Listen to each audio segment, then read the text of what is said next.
O cinema de gênero tem ganhado destaque no cinema brasileiro dos últimos anos, e não é absurdo pensar que O Animal Cordial, filme de 2018 dirigido pela Gabriela Amaral Almeida, é um excelente exemplo das tendências temáticas que o terror nacional vem explorando em suas histórias.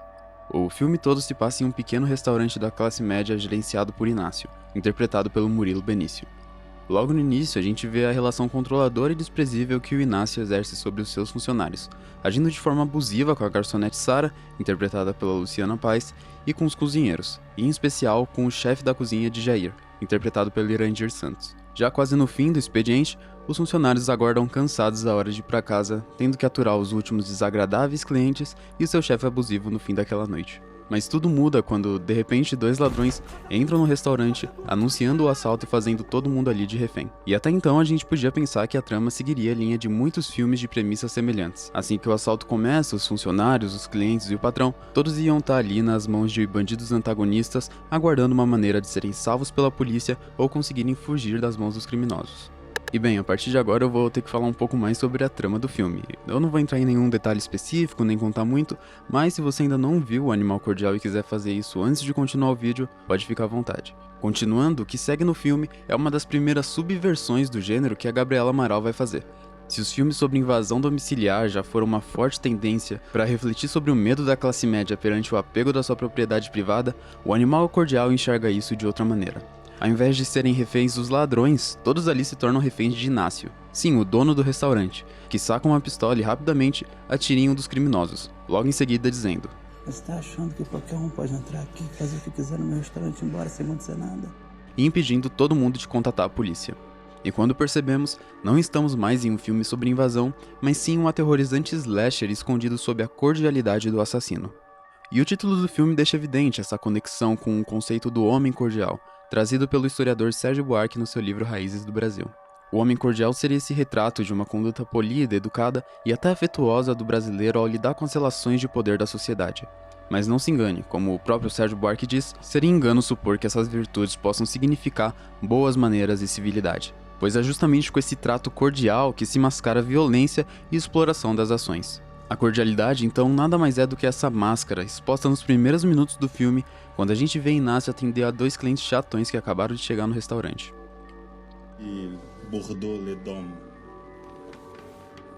é do Pomerol? Não, esse é de Saint-Emilion. Certeza? Sim. Ao tratá-los com tamanho trato, é possível notar a resistência desse homem ao lidar com o seu dever social. Apesar de qualquer desconforto ou incômodo que a situação causa, a cordialidade atua como uma parede que bloqueia as verdadeiras emoções. E o porquê dessa conduta, o homem cordial também explica. É que armado dessa máscara, o indivíduo consegue manter a sua supremacia ante o social.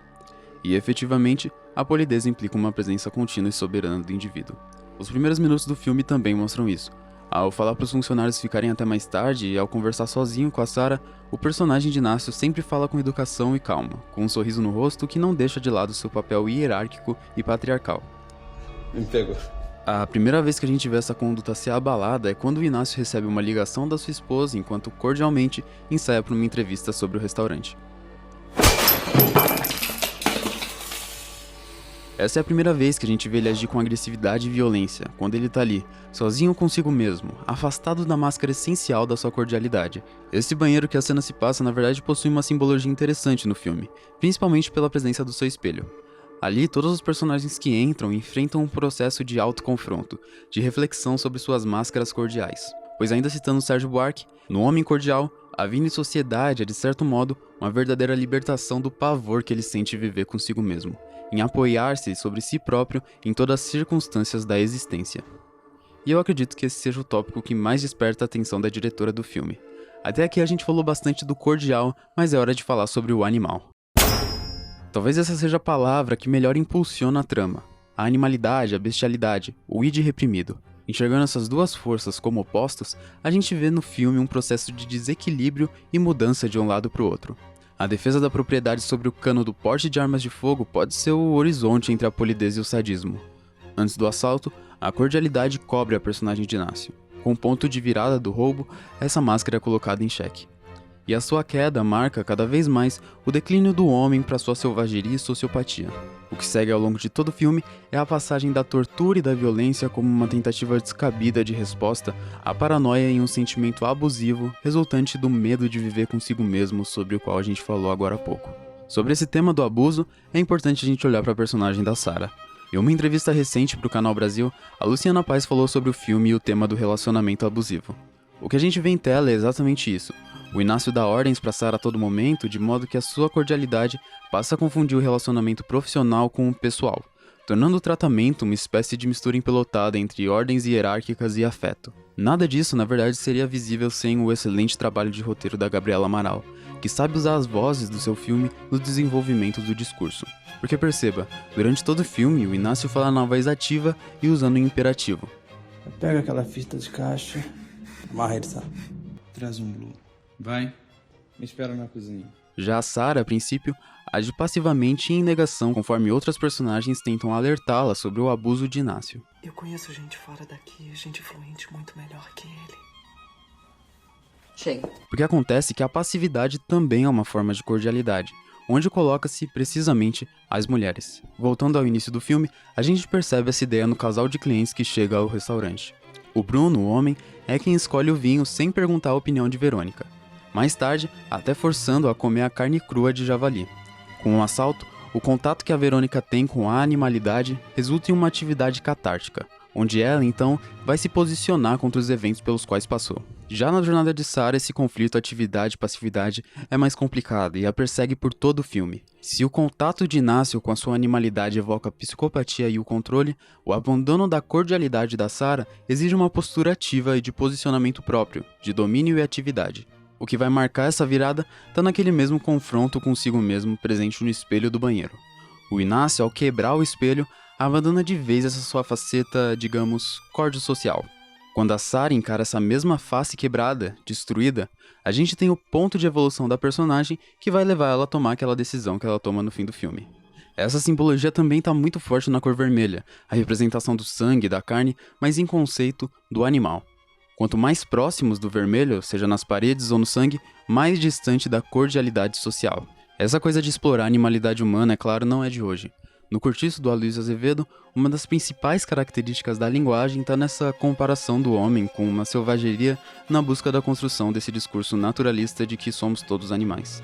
Isso não aparece só em comparações literais com outras espécies, mas constantemente na descrição metonímica da carne e do corpo que o autor faz. Isso nos explica a relação do animal cordial com a sua posição social, no quesito das classes mesmo.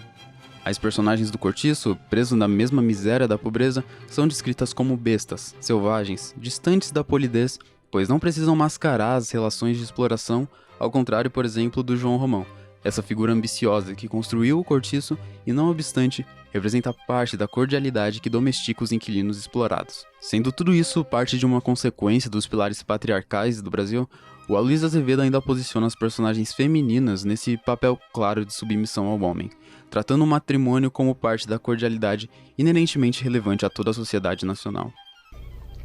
Tu tá parecendo um bicho escritinho. Tô falando assim... Sabe cachorro? Quando é expulso? Foi ele, não foi? Nesse rumo, no filme a gente ainda tem outra figura importante nas construções temáticas do animal cordial, o personagem de Jair, chefe da cozinha do restaurante. Ao ser acusado de ter secretamente armado o assalto, a posição de refém do Jair é muito relevante, porque além de ser a única pessoa disposta a bater de frente e antagonizar com o Inácio, a sua personalidade escapa do conceito do animal cordial. O Jair confronta e diz o que pensa, e como nordestino e homossexual, essa personagem representa esse desequilíbrio para o homem cordial urbano. Como se consciente de todos esses conceitos e sem medo de se confrontar no espelho do eu, essa personagem está disposta a confrontar a postura dominada da Sarah. Você tem inveja, sim. Inveja de tu, Sarah. Olha pra mim. Olha pra tu, pra onde tu tá indo, moça. A entender o pensamento sádico do Inácio. Teu problema comigo, Inácio, é meu cabelo grande. É minha sobrancelha muito bem feita, é meus perfumes de rosa. Tua cisma é meu cu. E a aconselhar e guiar os outros reféns. Meu querido, isso não é a gente que decide, não.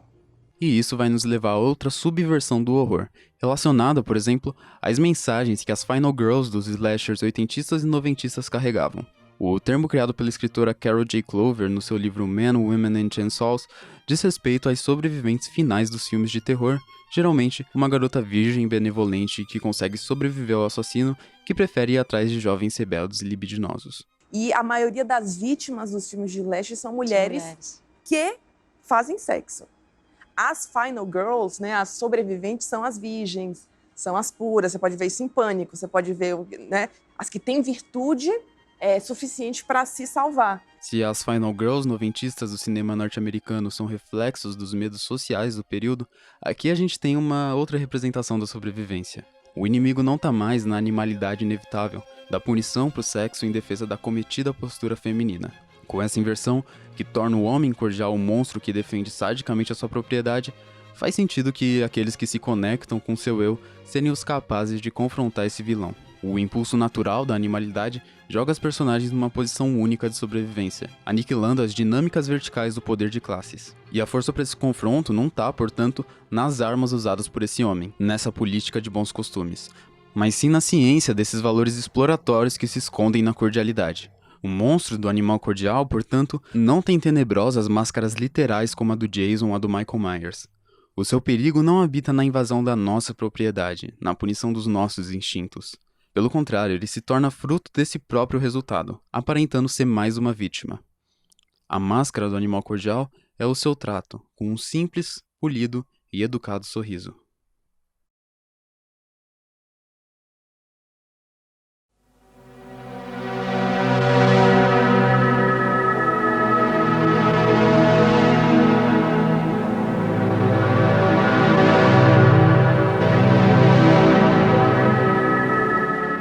Muito obrigado por ver esse vídeo até o final, eu espero que você tenha gostado e se sim, você pode se inscrever no canal, avaliar o vídeo e compartilhar o conteúdo com alguém, isso me ajuda bastante a continuar produzindo esses vídeos. Eu mais do que recomendo que você veja o Animal Cordial, as entrevistas que eu usei no vídeo vão estar aí na descrição, e eu recomendo, é claro, para qualquer pessoa que goste de cinema e principalmente para qualquer pessoa que goste de terror.